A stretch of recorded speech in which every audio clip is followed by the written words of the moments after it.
بسم اللہ الرحمن الرحیم۔ اگر یہ نہیں ہے، کوئی وطن پرست ہے، وطن کی محبت کی وجہ سے کوئی نیک کام کر رہا ہے، اس کا وہ کام وطن پرستی کے کھاتے میں جائے گا، خدا پرستی کے کھاتے میں نہیں جائے گا۔ کوئی قوم پرست ہے، اپنے قوم کی محبت میں کچھ کر رہا ہے، تو اس کا وہ نیک کام قوم پرستی کے کھاتے میں جمع ہوگا، خدا کی پرستش کے لیے نہیں۔ یہ ہے موٹیو کا فرق، اور یہ ہے موٹیو کی اہمیت، اور اس کا تعلق ہے ایمان باللہ اور ایمان بالآخرہ سے۔ ایک حدیث میں حضور نے فرمایا کہ قیامت کے دن سب سے پہلے 3 اشخاص کا معاملہ پیش ہوگا۔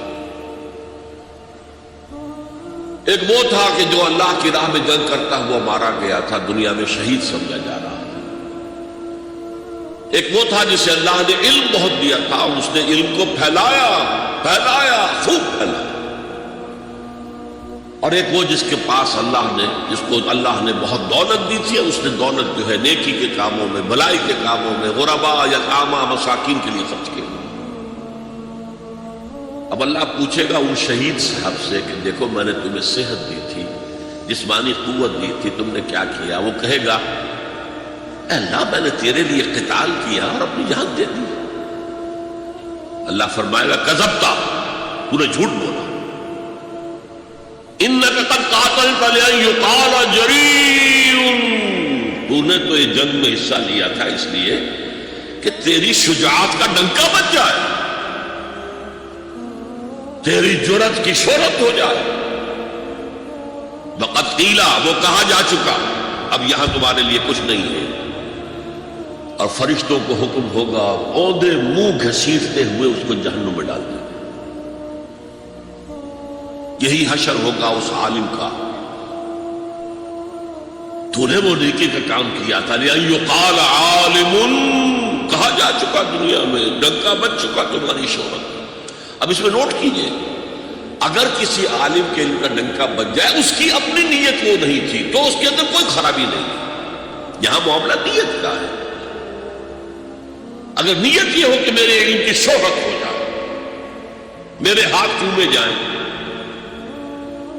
مجھے نذرانے پیش کیے جائیں، تو پھر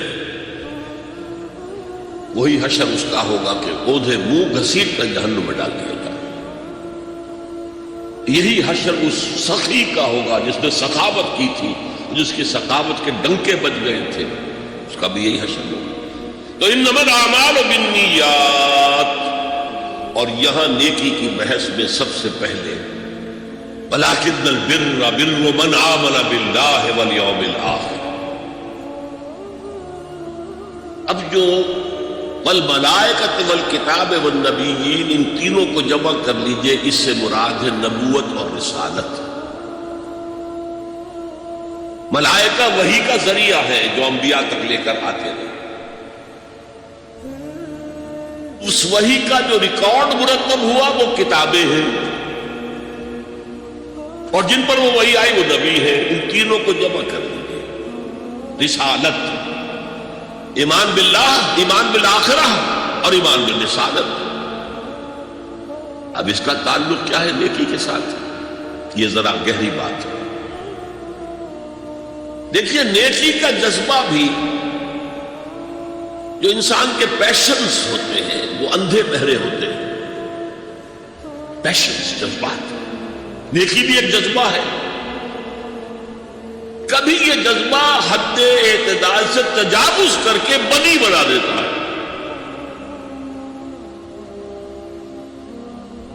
جیسے رہبانیت،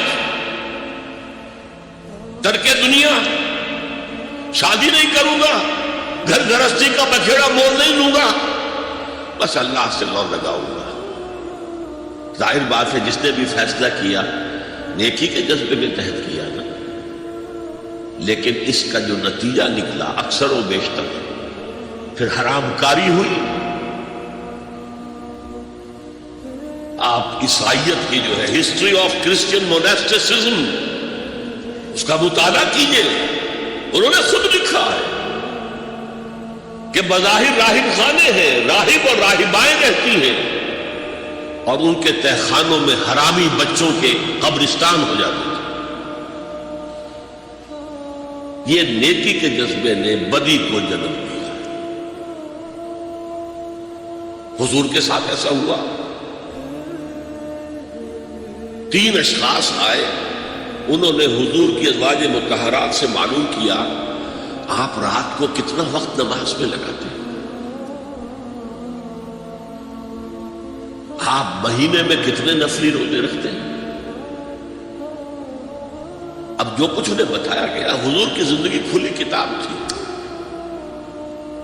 بتا دیا گیا اتنا عرصہ جو ہے آپ رات کو تہجد